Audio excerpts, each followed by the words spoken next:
We good? Yes, guys, how you doing? Welcome back to Football Inc. I hope you're all happy and healthy, doing the things you love. I'm out of breath. I went for a wee in the intermittents, in the little period between one show finishing and another show even starting. I hope you're all happy and healthy, doing the things that you love. Do us all a favor, guys.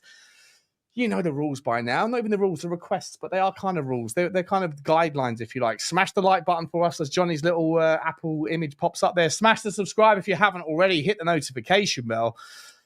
Drop a comment throughout the show. Let us know your thoughts. Also, let us know where you're from and who it is that you support if you're new to the channel.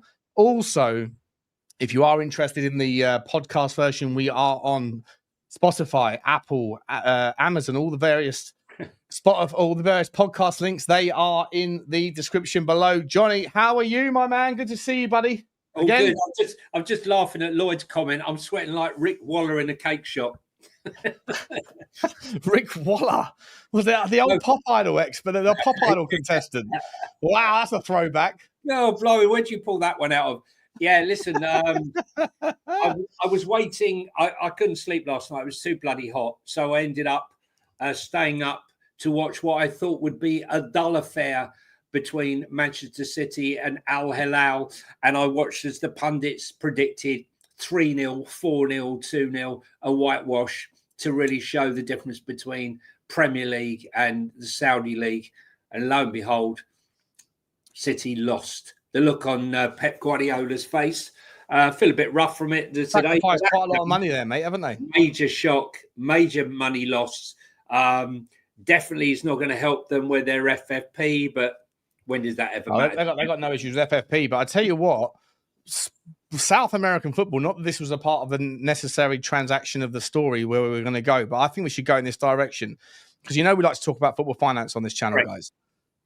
Saudi Arabia obviously have done a little bit of a pivot this year. In the absence of being able to convince many people from Europe to going out to Saudi, they've turned their attention to South America. And so a lot of that money, maybe not as much money, but a lot of that money is finding its way into South American shores, which, let's be entirely honest, for various political reasons and global economics, South America is a amazing place that's really on its knees economically. So the money that Saudi Arabia are pouring in is significant. And it's interesting. On top of that, mate, I'm pretty sure it's not unfair to say I haven't been a massive follower of the Club World Cup, but the South American teams have outperformed relative to the European teams, right? And I know they're in the middle of their season, so they're fresher players and all that stuff. But it probably might mean a little bit more to those teams because assuming that the same distribution of revenue goes to everyone the same, if you qualify, you get no matter where you're from. Massive. South American football could be a real boon. I could have a real boon out of this Club World Cup, right? 100%. Palmeiras, Fluminense, right? All are going to. Well, listen. Mengo, is it as another one? Yeah, just taking part. Palmeiras, just taking part in it, has made a huge difference. So for them, Palmeiras, unfortunately, will be missing their captain. After he got sent off in the last game when they play, is it Chelsea? I think it is. They play. But look, it's great for football. I mean, we want to see the redistribution of wealth. We want to see the smaller clubs. It's important. Yeah, it is. And that's why I was having this conversation with you about, the Europa League and the bigger money that's available as well in the Champions League. Even for those players that finished 32nd in the league, in the Champions League, just qualification, the money that they get there is far greater than they can ever get in any of their leagues, just for qualifying. So, I'm all for it. It gives the smaller teams a go. And it was a great victory last night. I mean, it was almost like they'd won the tournament, and rightly so. It's a huge win for them and their new Italian coach. What he left, I mean, to leave Inter Milan and then go there and deliver that victory in such a short space of time, fantastic. Mate, lots of stories out today, though, mate. It's the 1st of July. We knew it was coming, bro, and the stories are flowing, bro. What are we saying, mate? Let's start with a little bit of the Arsenal news, shall we? Let's start with the Arsenal news. They have officially put in a bid for Jonny Madueke. I mean, I don't even understand this one, but according to Graham what's his name? Graham. Hang about. His name. Graham Bailey. Graham Bailey of TBR. TBR gets a short shrift, right? But this guy is. They're considered one of the aggregate. They're considered as like slimy as a lot of the people that are like tier 2s and tier 3s. Graham Bailey's actually fairly accurate. When he says things, sometimes he gets things wrong. He's not quite as he doesn't wait as long as Fabrizio. So with that kind of need to be first, you give up a little bit of the accuracy. But he's actually more right than he's wrong. And he came out with something which has now been confirmed that Arsenal are putting an official bid with Noni Madueke, mate, with Chelsea for Noni Madueke. Interesting story, right, Johnny? Really interesting story.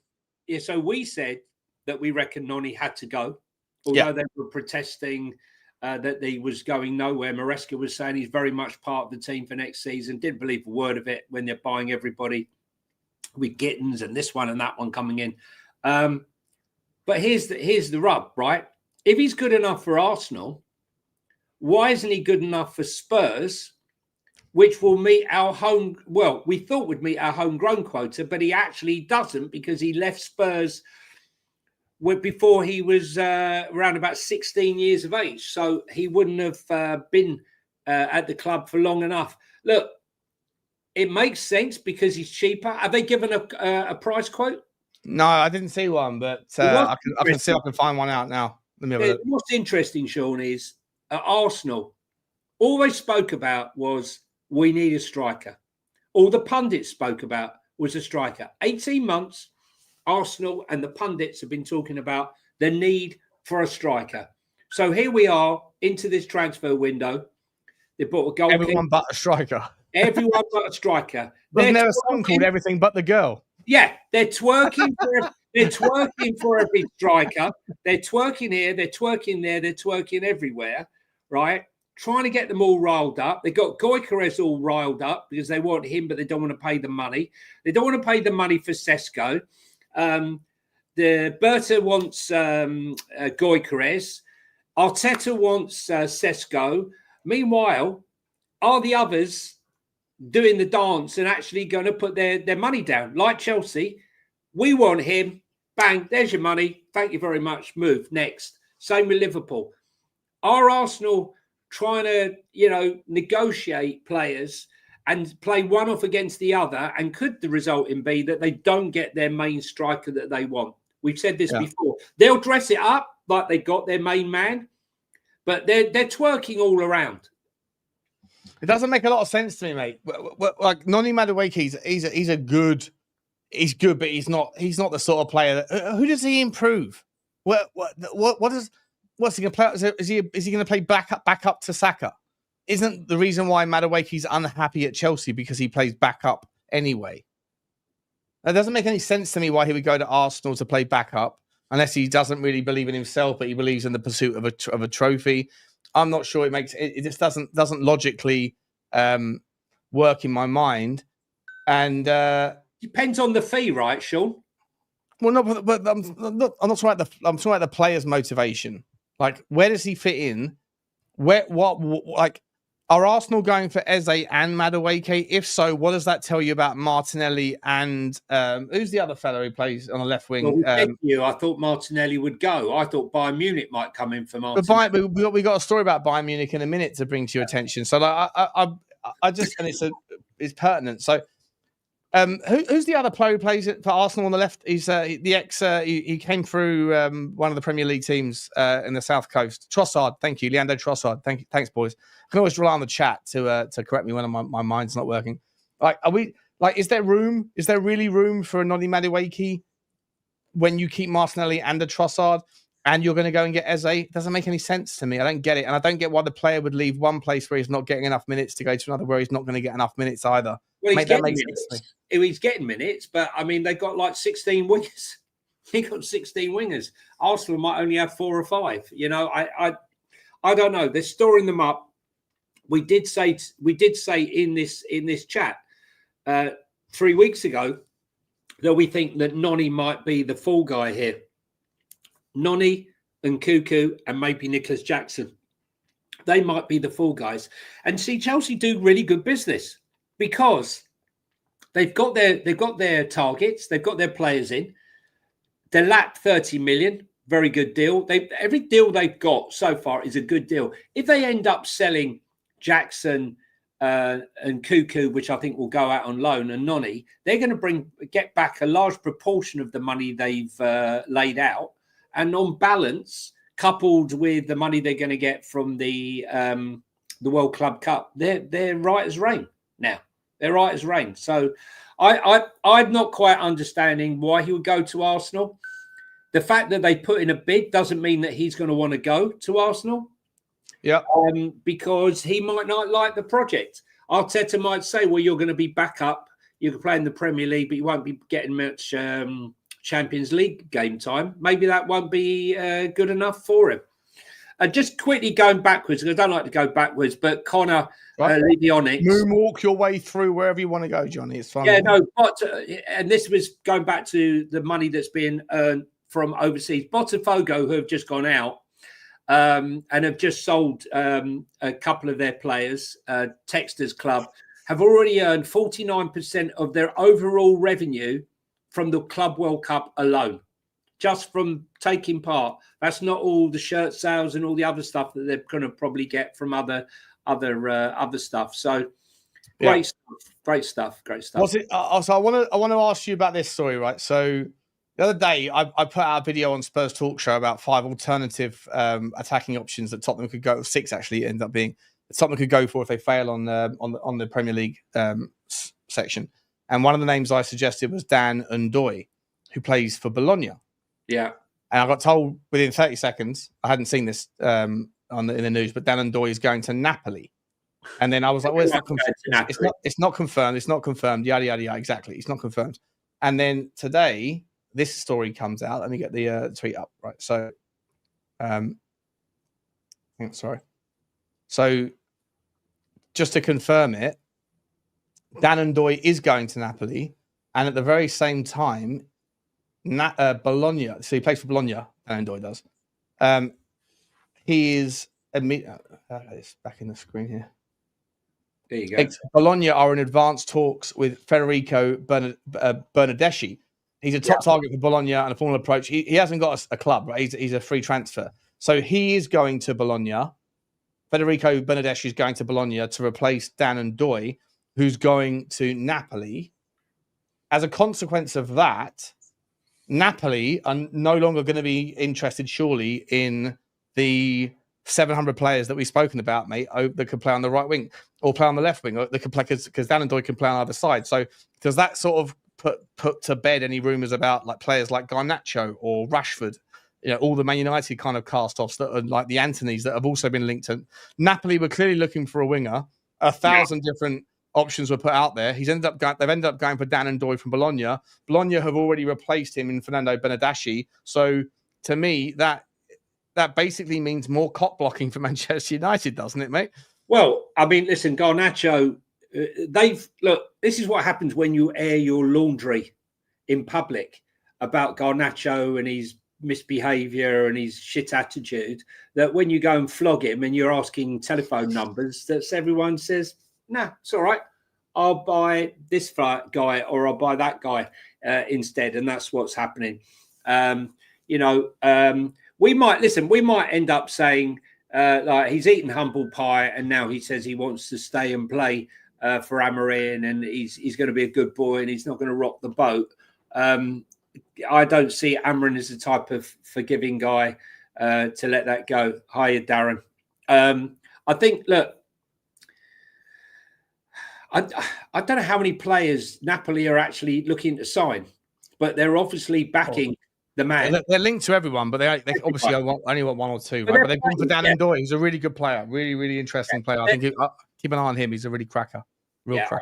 I think that Napoli are playing the game like many others are of linking themselves with numerous players when really they know their true target. Is Fabio Paratici maybe working for Napoli in disguise here, mate? A lot of plate spinning going on, you know? Well, listen, if you see a player coming from Italy and we're linked to a player with Italy, I think, that says it all, really.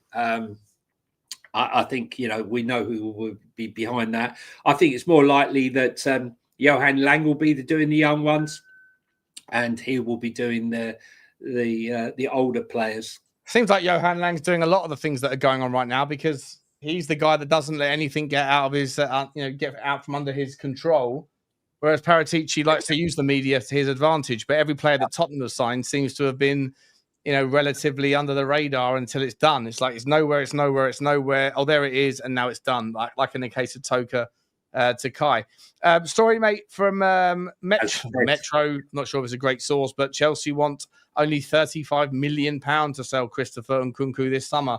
That's an interesting one, because a couple of weeks ago, that was, if that's true, who knows? But if that is true, then a couple of weeks ago, that number was far higher. Right? They paid 70 million quid for him when it was like they want 60, then it was they want 15. Now, accordingly, they want 35 million. Look, Chelsea do have to make some sort of sales now. They've got a lot of players coming in. It's time for them to start seeing some exits, isn't it? Yeah, I mean, our club's going to play the game they're playing with Man United right now. We know you need to sell. Yeah. Or you're going to have to do a deal. Now, Christopher Nkunku, without the ACL injury, there's no way you're getting him for less than 60 million, because he was one of the hottest properties out of RB. And if you can get him back to his old self, I think 35 million is a great buy. I personally think it's a great buy. But there's the question, will he be the same player since the ACL? It takes a long time to come back. He's still young. I think that's a reasonable price, unlike the 70 million for Garnacho. Yeah. We did say he was going to go. In fact, we predicted that he would go on loan, not for a sale. We said we'd go on loan and Nkunku, and Noni would go and Jackson would go. So let's see how out of those three predictions we are right on. Let's see how many. What else? Another one for us here, mate. This is from Romano. He reposted it a couple of... I'm not sure why he reposted it, but he said this on June 28th. Samuel Ritchie to AC Milan. Here we go. Deal now verbally agreed. That's the final deal. I'm not that I'm going to hash over this too much, but Samuel Ritchie was my sort of top six out of Italy that I would love to have seen at Tottenham. Obviously hasn't happened, but AC Milan are also interested in Arden Jashari, and they're also interested in Granit Xhaka as well, they all play. They're slightly different types of players, different profiles, but they all somewhat play in that sixth role. Samuel Ritchie's more of like a kind of ball player. He's like a creator from depth, but he still has the ability to win the ball back. Does that, in your mind, put paid to the deal for Jashari, mate, or does it put paid to the deal for Granit Xhaka? Can they really afford to have all three? And if so, what does that mean for certain players that are already in the AC Milan squad that might end up having to depart? And can you see any of them coming to the Premier League? AC Milan have got, quite a few top tier sort of sixes and eights in their squad.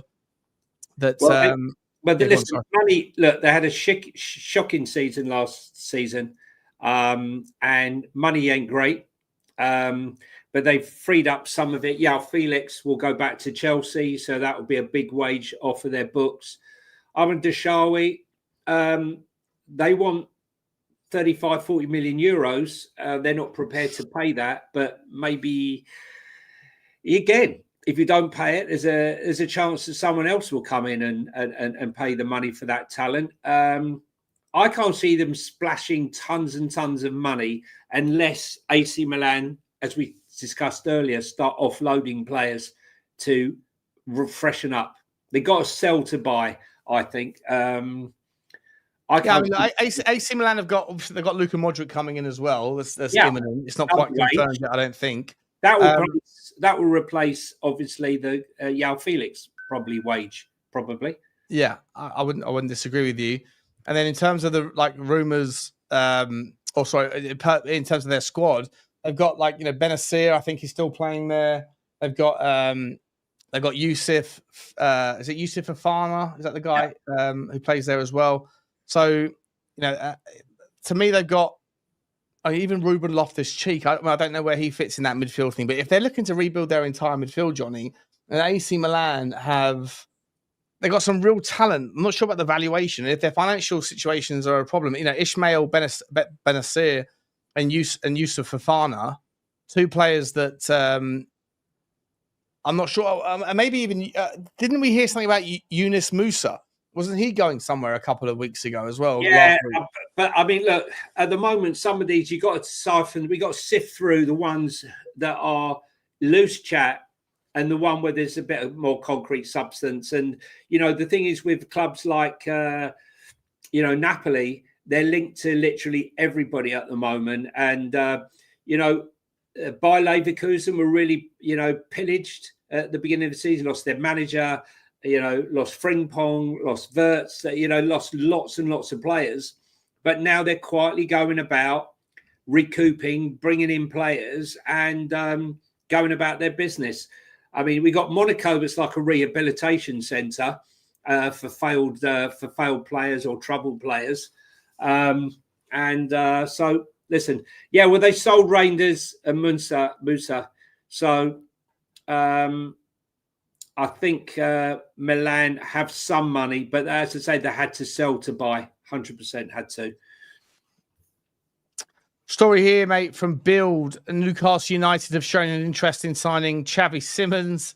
Good player. However, he doesn't want to join them.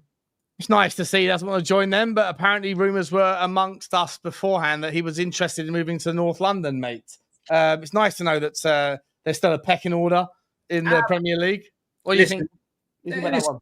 Listen, they sent him pictures of the Newcastle nightlife on the streets in midwinter with women wearing How weird they haven't. How weird. Wearing a pelmet, and even that couldn't entice him up. So I think for me, I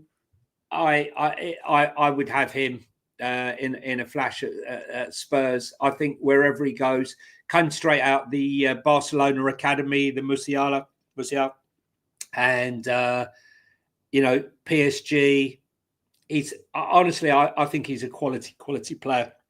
He's still only 22 years of age, and he's got a lot to offer for me all day long at my club. That's for sure. What else you got there, Shawnee? There's a couple of things. Little side note, if you're interested, if you're a Tottenham fan, Stephen Coulker has taking it away from the screen there. Stephen Coulker has signed with Starman. He's a Starman waiting in the wings in Iceland as player assistant manager. Good luck to him. I hope he's going to do very well over there, mate. Mate, we have to talk a little bit about Turkey, right? Actually, before we come to Turkey, let's talk a little bit about Mohamed Kudus, shall we? For the guys that weren't on the previous show, Mohamed Kudus obviously in advanced talks with Tottenham Hotspur right now. Those of you that weren't watching on the previous show, those of you that just joined us, we're sort of chewing over as a fan base here whether or not we are whether we want him. And for me, I just feel like it's a demonstration once again that Tottenham fans love the things that they don't have, don't want the things that they can have. When Mohamed Kudus was playing for West Ham, I remember 2 years of listening to Tottenham fans saying, well, we spent 50 million quid or 45, whatever it was, on Brennan Johnson. We should have got Mohamed Kudus. The second that we can get Mohamed Kudus, people are saying that they don't want Mohamed Kudus. Square the circle for me, Johnny. For me, I think he's a wonderful talent. Yes, he might be, struggling. I've had a bad season at West Ham, but the context and the nuance of that environment is very unique, right? They had two different managers that tried to play him in 7 different positions. His stats don't look good because they're being compared to people that have been consistently played in the same position all year when he is asked to be doing a bunch of different things.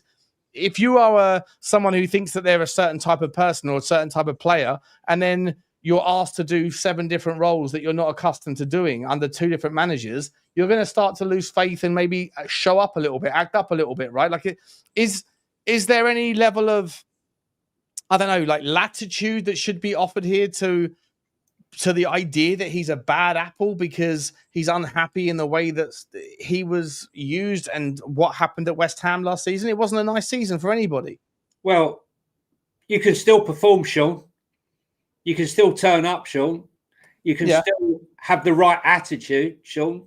That's my opinion. Yeah, you're right. He's played in different positions, but let's look at it. 65 games, 13 goals. Okay. His take-ons, unbelievable, right? One of the best in the Premier League. But you need end product. 3 assists all season. I mean, the funny thing is, the one position he said he hates playing is left wing. And yet, where did he get his best performance last season? Left wing. 9 games, 3 goals. Okay. His other goals playing as a centre forward, where she played 8 times through the middle, scored 1 goal. And the other goal was in a cup.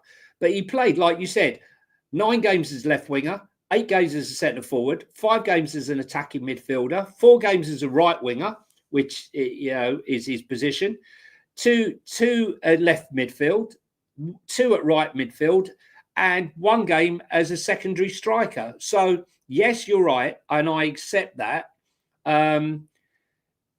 He's flexible; he can play in all those different positions. But I just feel like there's something about him when you're not getting your way and you down tools or you're not performing. That's not what I look for in a player.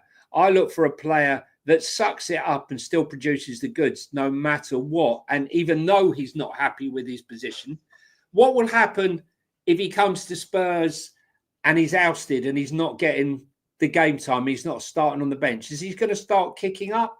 Is he going to start causing a problem? When he signed on a big contract, but I don't know. I don't know. We see Thomas Frank say, we don't want any dickheads, right?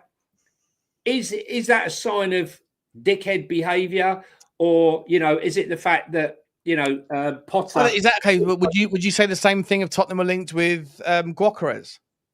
No, I'd say the same thing about because Gyökeres has scored 60 odd goals and he's produced it in the game. Yeah, but is he not also causing trouble because he wants to force his move? No, I think you're going to go like for like. I would say Garnacho, because Garnacho's behaviour and he's complaining out with the.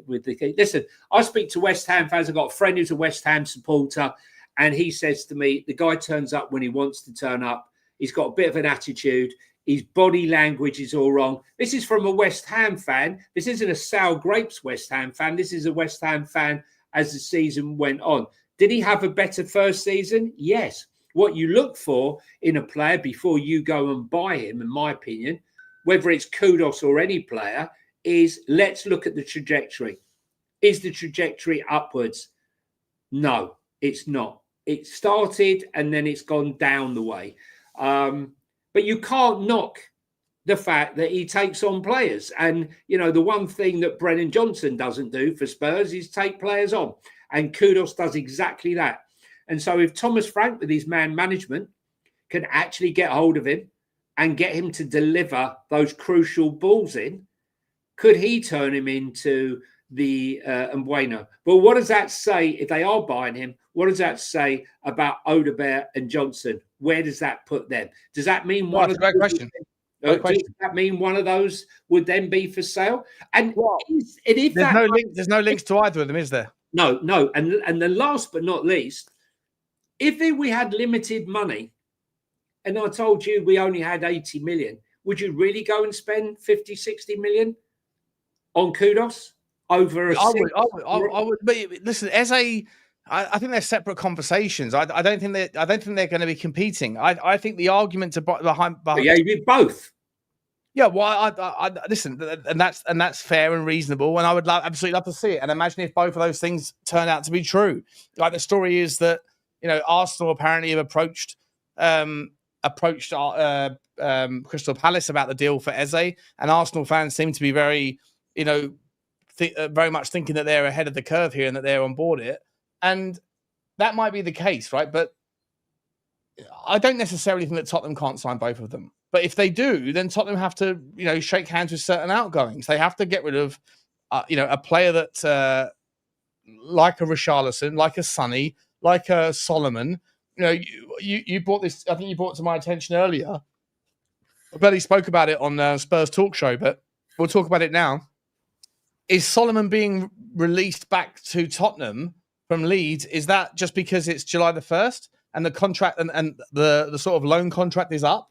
Or is that a sign that he's being brought back in to be had a look at by Thomas Frank? And if so, Johnny, then does that just mean that any potential second signing in that regard in the forward line is going to be held off until later on in the window, and we'll see what's available at the time. But because Thomas Frank wants to have a cheeky little glance, a cheeky glance at these players that, for me, shouldn't be part of the squad anyway. Well, that's your opinion, but I know it's my opinion. Yeah, I know. But I think Thomas Frank wants to look at everybody, no matter what our opinion, and that includes Manor Solomon, that includes Ashley Phillips, that includes Mikey Moore, that includes Vuskovic, that includes all of them. And he will make that decision. And if he turns up and he says Manor Solomon's not good enough and he's got to go, then he's got to go. But if he turns around and says he thinks Manor Solomon's going to offer something, then we've got to accept it, and that's it. Yeah, but are you on board that scenario? I don't have a problem with it, Sean. But you do have a problem with spending money on Mohamed Kudus.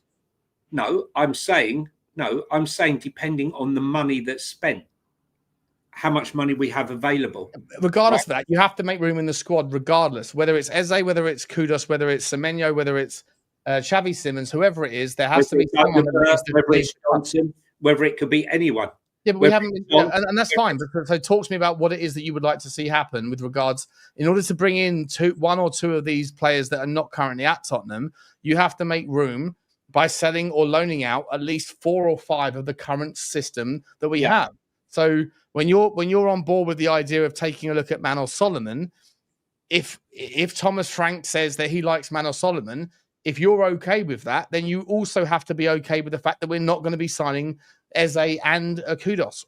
And even if you want one of those two, you still have to be okay with someone else leaving. Yeah, no, but you can't be blaming Manor Solomon for the ills of the old club, mate. You can't hold that out as the one. I'm not anything against him. I'm just saying that you, as a fan, have to. If you are currently okay with Manor Solomon coming back to Tottenham, and that Thomas Frank takes a look at him and says, "Yep, he's good enough for me," then you can't also then hold the club accountable for not signing a winger, because there's not enough space in the squad. So you have to be on board one of the outcomes. Hang on a second, but we can't just hold out Manor Solomon as the issue here, right? Because I'm not saying he's the issue, because we don't know if Son goes and Richarlison goes.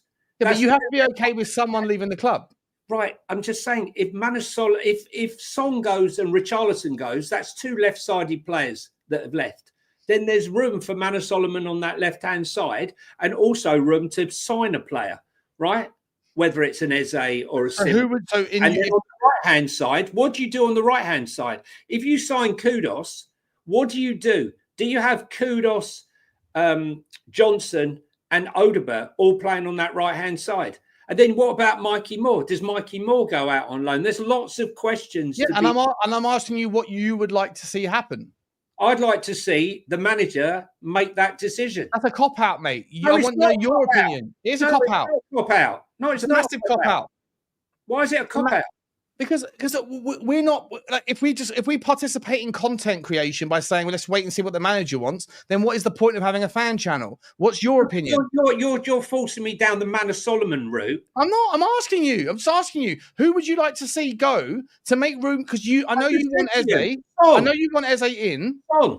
I just said to you, Son. You want Son gone? Okay. Yeah, Son. Okay. It's time for Son to go. But not Manor Solomon. You see it again, right? I'm saying to you, no, I'll extrapolate you all are going on Mikey Moore. Last season, right? Hang on. Last season, you were all about giving Mikey Moore minutes. Last season, you were saying, "Where's Mikey Moore's minutes?" How do you squeeze them all in? Foden. Hang on a second. He got more minutes than Foden, right? Than Foden did at his age, right? So that isn't a problem. My problem is that he needs to decide whether or not he goes out on loan. My guess is the likelihood is that he will go out on loan, whether it be to Mason's West Brom or Birmingham, right? One of the two, I think he'll probably end up going. My point here is we're trying to second guess and go what's inside his head. He's already said he wanted to have a look at him. Not a problem. Not a problem to have a look at. I'm just saying, mate, that, like, with all due respect, Johnny, you are currently representing a massive section of the fan base that want their cake and eat it. Yeah, they want Manor Solomon back. They want to see Tottenham bring in multiple players. They don't seem to have like any rationale as to who it is that needs to leave, where's they're going to leave. And then when I start to press on the conversation to go, what's your choice? You say, let's leave it up to Thomas Frank. That's not the role of fan content. We have to give our own. We have to give our own opinions. I totally get that, right? And what I'm saying to you is, if his name was Manos Solomini, right, maybe the conversation would be a little bit different. That's all I'm saying. I'm looking at it. Blinkers. Head. Well, I got in trouble. I got in trouble the other week for suggesting that maybe people from people that are in favour of Manos Solomon have an affiliation. Sean, I love cake, right? And I love cake, and I like to eat it. All I'm saying to you is that we are. Why? Yeah. Exactly. Listen, at the end of the day, we are fans of Tottenham, or we're fans of football. This isn't a Tottenham show, but I would be asking the same question of a fan of any other club that might be watching this, right? I'll be saying the same thing. If you and like Lubo does this with Tottenham, right? He hates Daniel Levy. He absolutely despises Daniel Levy. Yet you ask him about whether or not he rates any particular player. I asked him last night. 11 out of 11 players that are in Daniel Levy's team, he was on board with. So why do you hate Daniel Levy? He said, because none of them get into Poch's team. I said, what, the same team that was under Daniel Levy's purview? I can't believe it. You can't have your cake and eat it. If you want better, you have to be willing to let certain people go. Listen, I just told you, I'm happy for players to go. What I'm saying to you is, right, okay, I'm not going to be held accountable for what Lubo says. I'm accountable for what I say. You're telling me the same answer. And what I say is, I would like, as the club, if I had to, look, it's all about, Spurs aren't going to disclose their budget, right? That's it. They're not going to disclose their budget. Liverpool are moving swiftly. They're buying their players. They're selling their players. They know what's what. They know that their Conte's gone, right? They got a buyback clause, right? They now realise that Konate, with only 1 year left on his contract, could be gone at any moment. What do? Are you going to sign the contract? If not, right, now they move for Gay. They'll sell players. Is Robinson going to go now? Right? With Spurs right now, we got way too many players, right? We've established that. We got too many wingers. Well, you were saying before, though, that we need a bigger squad. No, I said we need a squad with better depth. Right, we don't have good depth in our squad. In order for that to happen, we need to be okay losing players that may be good players. Okay. So tell me other players other than Manos Solomon. You've named Manos Solomon. Now me others. There's loads of players I'm happy to see go out of the club. So tell me, right? So Richarlison. I'm happy to see Bentancur get out of the club. I don't care about Bentancur. Like everyone that's on the Bentancur, he's a brilliant player. Look what he did in the Europa League. Sorry, he's a dog shit 6. And if you want to bring in an 8 and a 6, if people want to bring in a like what James Flower said in the last show, give me a Polinia and give me Douglas Luiz if you sell Romero. And by the way, I am more than on board with that. But if you're going to be on board with that, you have to be okay with losing a couple of 8s. We've got too many 8s. We've got more 8s than a fucking Chinese betting company. We've got more wingers than Nando's. We got more wingers than Nando's. We've got more. So Manos Solomon can fuck off. Picking one player, mate. No, not just him. Like, Yang can go out on loan. I know Manos Solomon isn't good enough for the Premier League. I know in my soul that he's not good enough. He's a good player. Congratulations for being a good footballer. But he's not good enough for the Premier League. Yang, we don't know about yet. Send him out on loan. Mikey Moore isn't ready. Send Mikey Moore out on loan. In terms of the 6 role, and you asked me a question. Let me go on a rant here for a second, mate. I'll let you rant in a second. What do you mean you haven't been on a rant? You've been on a rant. Go on. I'm going on a rant, and I'll let you go on a rant in a second. If you ask me a question about who do you get rid of, I'm going to name you about 10 players that I am more than happy to see the back of at Tottenham Hotspur, either temporarily or permanently. Bentancur can go. Bissouma can go. Pape Sarr can go. Mikey Moore can go on loan. Yang can go out on loan. Brennan Johnson, I would be more than happy to sell Brennan Johnson. Odebear, I think, has something, so I'm more than happy for him to stay and fight for his place if Kudus comes in. Manos Solomon absolutely can fuck off. Not for any other reason than I just do not think he's good enough. And he's good enough. There's 9 players I've just mentioned, mate, that can go out either from permanent spots or loan. If you want to bring players in, you have to make room in the squad. It's very simple. So tell me something, right? So if Thomas the Frank Engine, right, starts the season and Manos Solomon is there and some of the players that you don't want are there, how will you feel about it? Yeah, I'll be like, well, I'm just a fan. or will No, you of have course a I'd meltdown? accept it. I'm a fan with an opinion, but Yeah. I'm not paid big money to make the decisions, of course. But I will hold him accountable if it doesn't work out. And if it does work out, I'll say fair enough. That's why he's paid the big bucks. Mate, if he sells Manor Solomon, more than happy, right? Okay? Because I don't think you are, though. No, I am. I'm just told you I am.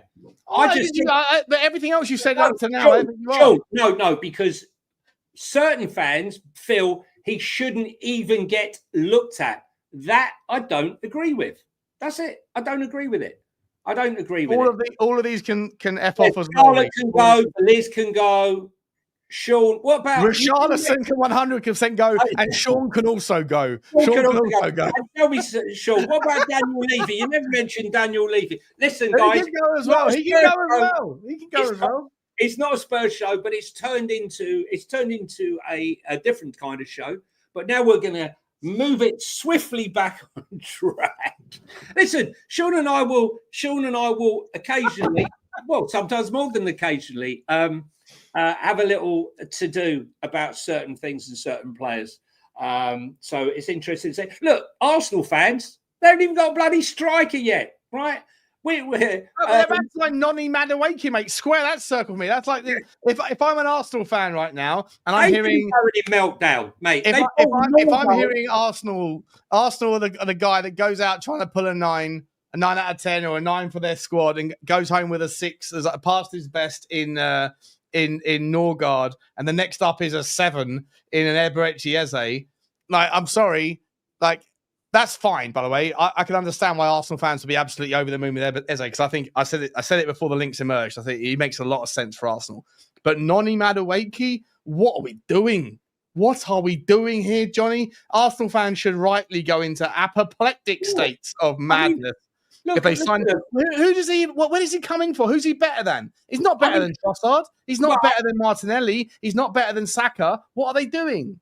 Listen, what I don't understand. All we heard about Arsenal fans, they're going to sign this striker, they're going to sign that striker. And what have they done? They bought Kepa, who drops a clanger every other week. They bought Norgard, right, who even Spurs didn't want or didn't make an attempt to buy. Zubimendi, great signing. Not going to knock that one. But the one player that they're desperate for, a striker, they're dragging their heels. Meanwhile, Liverpool are just sitting there perched, waiting. They get rid of Darwin Núñez. He'll probably go to Napoli, right? It's all Darwin Núñez will probably go to Napoli if they can dig up the money. And I think Liverpool will then go and snatch the striker, or Chelsea, one of them will snatch the striker that Arsenal are looking at. And it will more fool them. They should have put that in the bag, just like Man United. They said, look, we're going to have problems, but we want Matheus Cunha.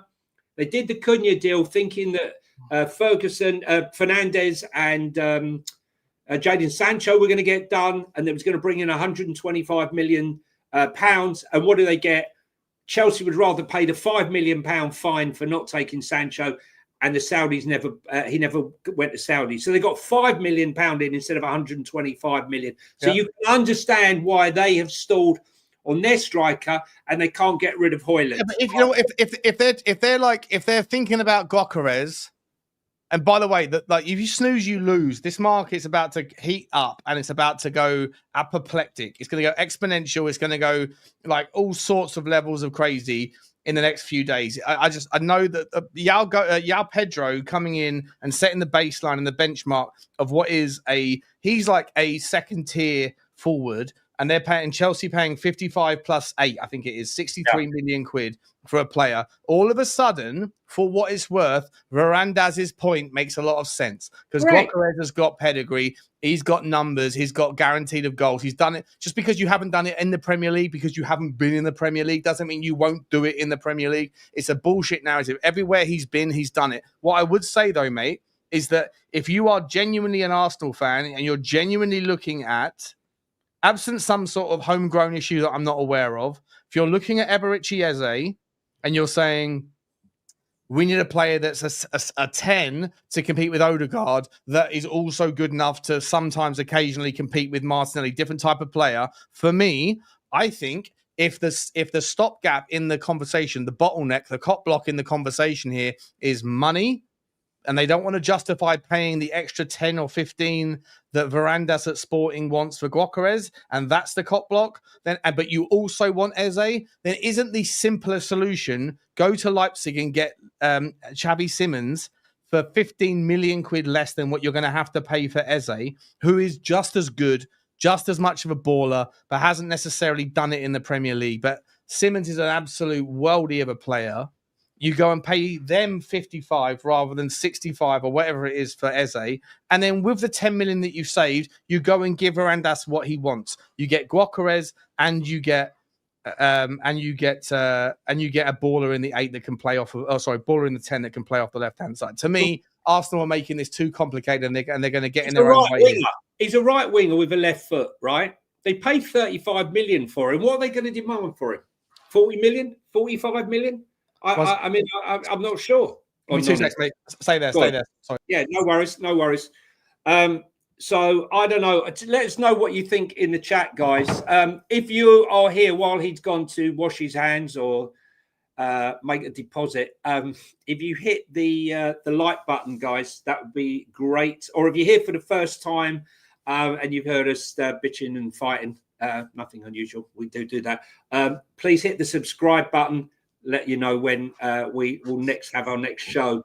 And we're also on Spotify, and we're trying to get our show on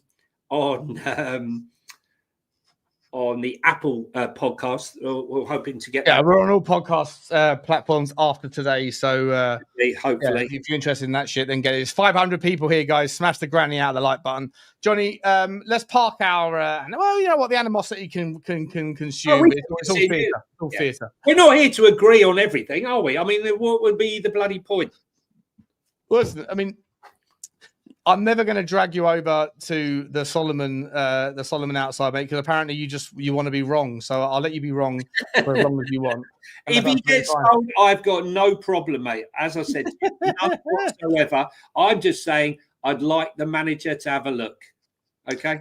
No worries. No, absolutely, mate. Absolutely. Listen, and we've got some more signings. We've got loads more signings to get through here. Here's another one for you. I've got to change this new version of the overlay is annoying me because it cuts things out. But Sunderland have made a 20 million euro offer to Nantes to sign Matthias Ablin. Mate, I ran him through. I saw this last night. I ran him through the Y-Scout tool. Genuinely starting to consider whether this next, like, Sunderland have got, they're doing bits, but they're trying to do bits. Nothing's confirmed yet, but they are trying to do bits, as are Burnley, to a lesser extent Burnley, and Leeds sure as hell are. I'm going to make a bold statement here and say that you and I, me specifically, have been saying for the longest time, like, there's no jeopardy of relegation.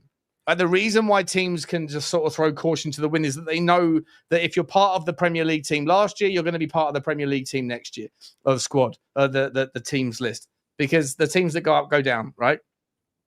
I think I'm seeing ambition, and I think I'm seeing talent ID from some of these three teams that are coming up. Burnley less so, but Sunderland for sure, and Leeds 100%. The amount of names that I'm looking at and the amount of money that they're willing to throw caution to the wind here with, like, Ablin looks like an absolute baller, by the way. A lot of the Leeds players that I've been looking at, that I'm seeing, they look like real talent. I'm not necessarily familiar with them, but when I've run them through the Y-Scout, they look really, really good. I just wonder whether or not this year, we sort of speculated, Johnny, last week, I think it was, with a notion that if there's going to be a disruption to the idea of three go up, go down, it's going to be Leeds. Yeah. Are you kind of walking your way over to my side here, where maybe it's not quite as clear cut that it's going to be even two up and two of the three go back down again? Is there any chance with West Ham potentially losing Kudus, potentially losing Jared Bowen, potentially losing Paqueta, right? West Ham haven't got any money at the moment. With the likes of Brentford, you know, we've got a story about Brentford to come to in a minute as well, because they found another little gold mine somewhere, a 20-year-old that I'm going to bring up. His name is Anthony Malambo. We're going to talk about him in a second. Yeah, he's very highly rated. Yeah. I've run him through the Y Scout as well. I'm just sitting there thinking maybe this season isn't going to be quite as clear cut at the bottom end as people have been making out. Yeah, listen, it's hard to say. Look, Leeds have gone straight in with two, good centre back acquisitions, so they're looking to solidify their defence. Because let's be honest, that's where you're going to make and break, grinding out defensive performances. Because if might as well great having a great attack and a decent midfield, but if your defence isn't up to it, you're going nowhere in the Premier League, as we've seen time and time again. So I think Sunderland have shown ambition with some of these signings, but I need to see more defensive signings. I think that's my angle on that one. I need to see more defensive signings for Sunderland. I don't think at the moment they've been linked with a couple of monsters in the DMs, though, weren't they? We spoke about them yesterday, right? Yeah, they need. And this guy, Habib Diarra, is a baller that's going to come in as a DM. Yeah, so I think it's a DM. It's good player. It's a good player. Really good player. Really good player. But I just. I think we need a little bit longer, Sean. I think we need a little bit longer just to see the acquisitions. Listen, Fulham went out and spent £100 million and went back down when they came up. So sometimes it's spending it in the right players. So this guy here is a proper player. This one, I mean, yeah, he's at a Feyenoord. I took a look at his stats earlier. He's just a nice player. He's an attacking midfielder that can pivot. Really not good. Not the tallest, 20 years old. Look, Feyenoord have got a lot of talent, mate. We always talk about Feyenoord players and think that they could make it in the Premier League, and they often go elsewhere first, right? But a lot of the Dutch league players from Feyenoord seem to move on to Italy before they end up coming to England later. This one's coming straight to Sunderland, and he's an attacking midfielder. He's a really creative player. To Brentford, this one. Oh, sorry, to Brentford. Sorry. What did I say? Sunderland. Sorry, to Brentford. Sorry.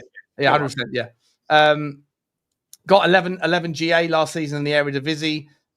He's one of these sorts of players that can also swing out on the right hand side as well if necessary. But he's also got enough versatility. He's a proper box to box. He's almost like a bit like a Joe Bellingham-esque, right? It leans forward, but if need be, doesn't mind leaning back. Proper kind of boxer that can get himself out of trouble. And I really think that I'm surprised. Not surprised. Sorry, wrong word. Impressed by Sunderland having a crack at it. I knew Leeds would, because Leeds have got an owner with pure ambition, and they're going to throw every penny that they have towards staying up. But Sunderland, I thought, would have probably gone, let's just take the money and then the parachute payments, etc. I think they've bounced up and down for all those years. I think they really would like to stay this time. It's been a long time getting back. And I think they would really like to stay there. And I can't blame them, really. I think it's a good thing. Listen, we want a competitive league. We don't want another season like we did last season where 3 were just cut off for the vast majority of the season. We want it going down to the wire. We don't want. I don't personally want a season like we had last season with those. I agree. It doesn't look good for the league. I agree, mate. I agree. I think that it's going to be healthy. It's healthy for to look at teams like Sunderland that are improving and Leeds, and maybe think when we go. I think Tottenham have got to go away to 1 or 2 of these teams in the first 5 or 6 games. You don't really want to have to sort of give up points early doors, give them a reason to be too optimistic, but they're putting together efforts. Mate, I want to move this story forward. We spoke about this on the Spurs Talk Show briefly, but we spoke about this a lot over the last couple of weeks on this channel. And it's Turkish football. Yeah. Right. So this story, particularly today, 5 hours ago, Romano saying Tammy Abraham's on his way to Istanbul to become a new Besiktas player for a club record deal from Roma. Cracking player, Tammy Abraham, right? Obviously didn't work out when he was at Chelsea, did okay, goes over to Roma, did really well. He was linked back to the Premier League last season, the season before. Now he's going out to Turkey. It seems like he's the latest of many, many top-tier names that, for whatever reason, whether they've like bad apples or whether they are just... Italy seems to be very happy to sell players out to Turkey. And given the relationship with Turkey to Saudi Arabia and given the amount of money that they have, we spoke about this on the Spurs Talk Show. Fenerbahce seems to be the team this summer that's spending most money or willing to spend most money on rebuilding their team. Last summer, it was Galatasaray. The revenues of these clubs doesn't match up to the amount of money that they're paying on wages, let alone on fees.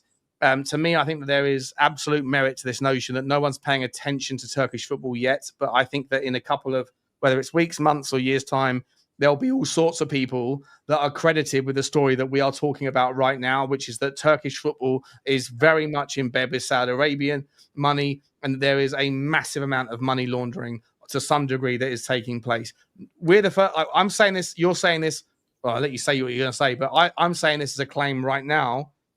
But in 2 years' time, other people that have got more exposure and more platforms will be given the credit for being the first ones to break this story. I'm pretty sure that we're early on this. There's no chance that Turkish football can do what they're doing right now unless they've got absolute backing by financiers that are starting in America, and that money comes through to Saudi and then gets into a tax haven for footballers specifically in Turkey. These players are not paying the same rates of tax. The clubs are not paying the same rates of tax. And they're getting there's special. no way that these players are going out there just on merit alone. There's something else that's happening. Look, Turkey is allowing football players, only football players, to pay a special tax that's not applicable to anyone else. I mean, imagine that in Britain. You know, footballers, you have to pay less tax than anyone else. Can you imagine the uproar? Yeah. Amongst the community if that happened? Look, something's not quite right. Look, Turkish football has always been bad payers of wages, you know, late payments and all the rest of it. Certain clubs, we've seen the fact that they extend their transfer window by 1 week later than anyone else, so that they can hoover up all the players that didn't go anywhere. They love a deal on loan, paying the wages. How they pay those wages, I'm not sure half the time, but you know, we've had a few things.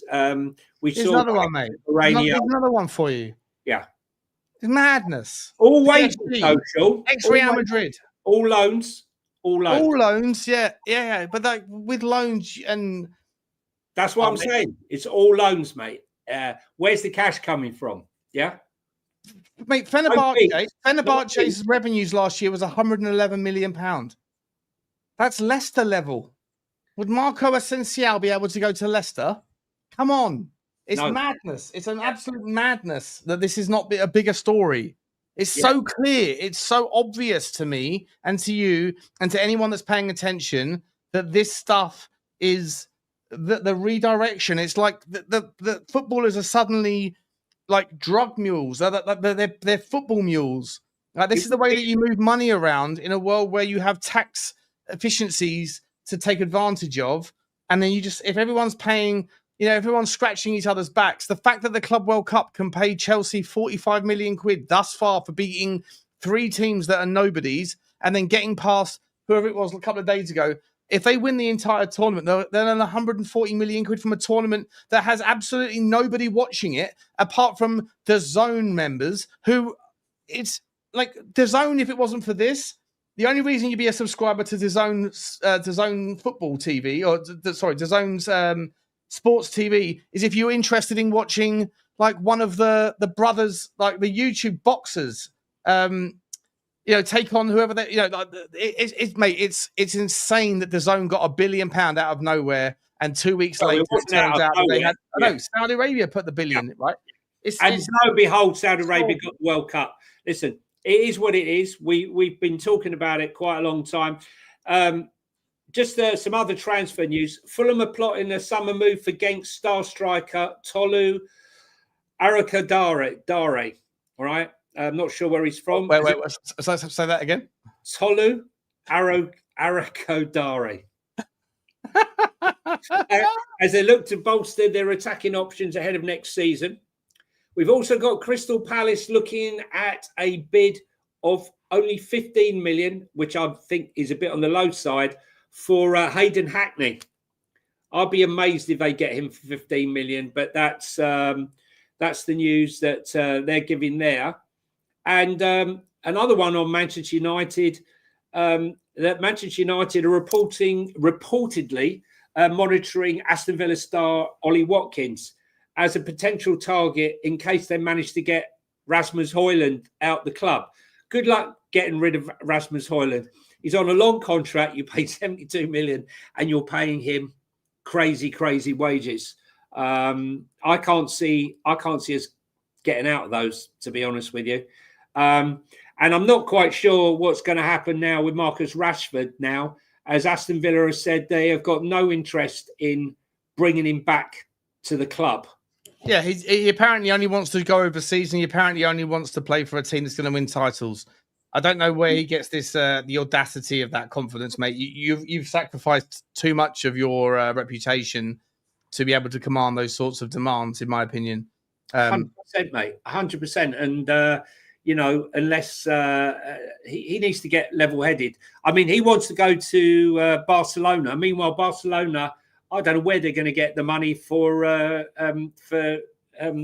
Williams, Nico Williams. I mean, Athletic Bilbao don't believe they've got the money. They're trying to unsettle the player. They said, well, how are you going to get the money? You don't have the money. So how? They'd rather sell him to Bayern Munich, right? Yeah, 100%. 100%. So I'm not sure what's happened there with that one. Well, a story out of Oberlapt is saying that Sporting's 60 million euro fee for Gyökeres, the release clause is active from today, £51.4 million. The official clause is 100 million euros, but from the 1st of July, if any clubs makes an offer of at least 60 million euros and Sporting refuses, they will have to compensate the player's agent with 10% of the value of the offer. Do you think this agent? Hang on. We said how many days have we been talking about this agent needs to be looked at? He's advising him so badly, he doesn't give a damn, right? He gets paid whatever. Right? What a clause, mate! What a clause in the contract. Not the player gets compensated, the agent gets compensated. The difference, 10% of the value. So if someone comes in and bids 60 million euros, and Sporting says no, then whoever his agent is gets 6 million euros just for the rejection. And I'm not sure if that would carry over if someone else then comes in and bids £65 million and they also say no. Does it roll over into multiple bids? I don't know if it's the first one. But let's see what happens. Let's see. Well, that's absolute madness, Sean. Absolute madness. Isn't it?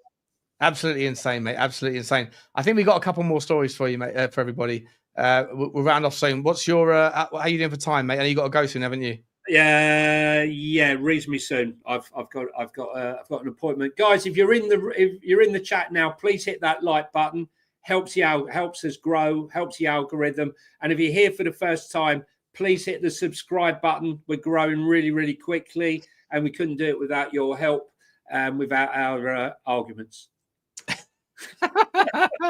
It's all theatre. Yeah. Mark Gahey, according to Nico Shearer, whoever this man is. It's Alan's brother, is it?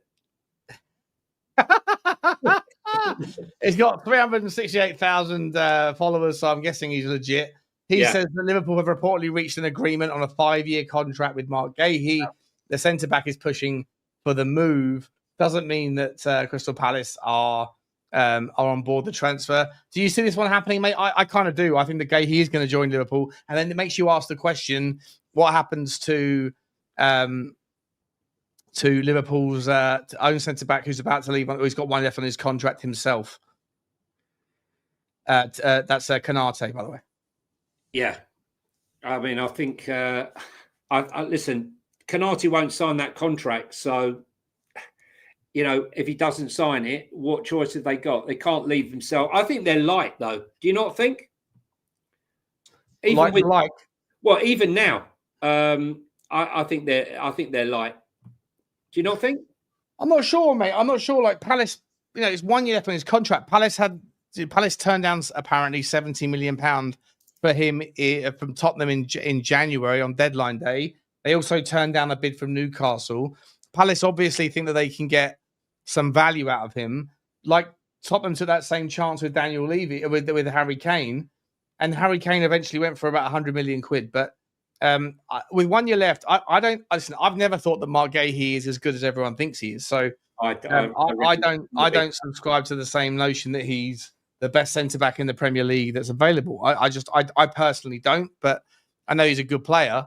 I would just make the argument that Crystal Palace, if they face the option of 50 million quid or nothing at all, are Palace really going to be able to, to find the value that's in 1 year left of his contract to justify keeping him? I don't think so.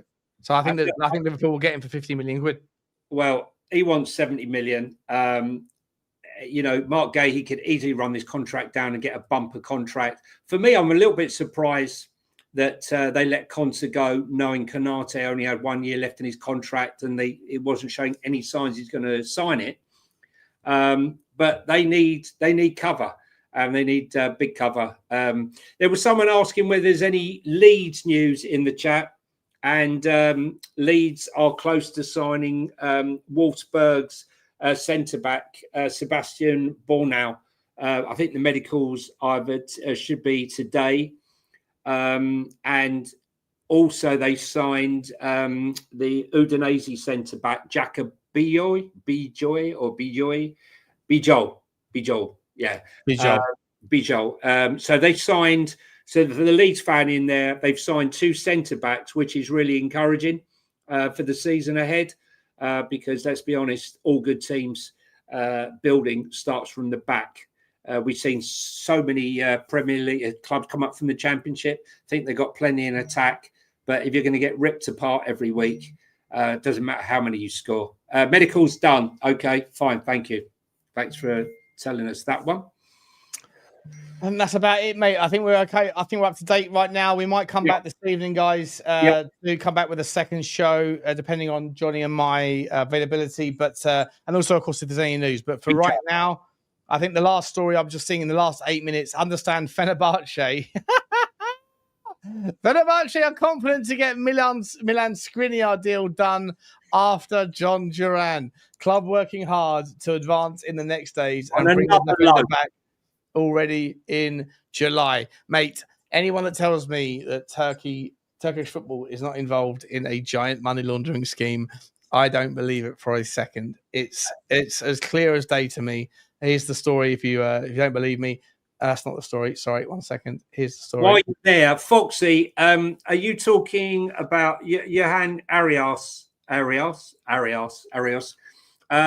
he Palmeiras? Is it Palmeiras?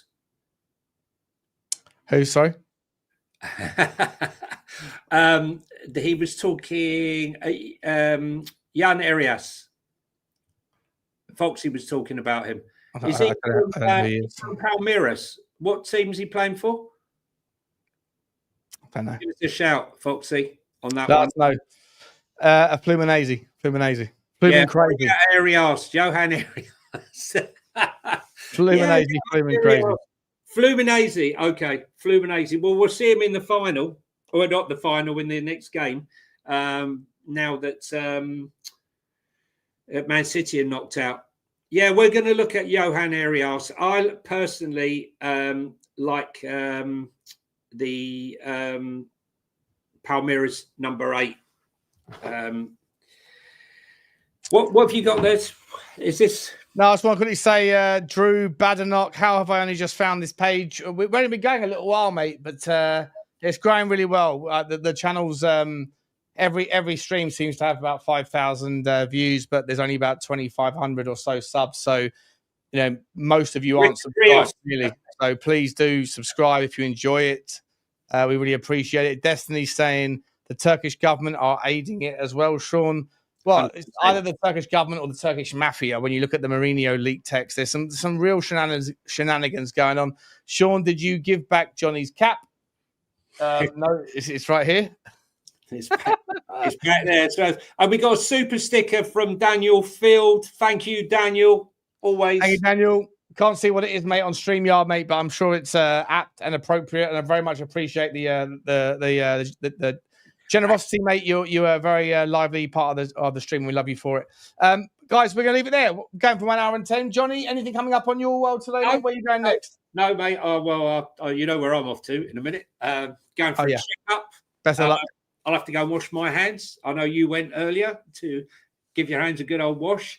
Adrian Lawrence, Johnny reading the Nigerian phone directory would be great entertainment. If anyone has a Nigerian phone directory, if you could send it to me and I'll have a bash at the next show. Listen, we will be on later. What is this player? I don't know this player. Who is this player? He came from Turkey. That's a terrible accent. I'll try. I'll improve next time. I do not know why we're doing this. Right. Come on. We cannot do this. Come on. We'll get struck off. We don't care. This is a no woke policy on this channel. Woke free. If you want woke, this ain't the channel. Hit the subscribe button, hit the like button, hit the subscribe button if you want to find us again. Hit the like button. And thanks very much for all your support, guys. I'm off to get inspected. Sean's off to, where are you off to, Sean? Taking the dog out. Taking the dog out. And we might be back later. Thanks for following us. And it's goodbye from me. And it's goodbye from this lad right here. See you later, guys. Ciao, ciao.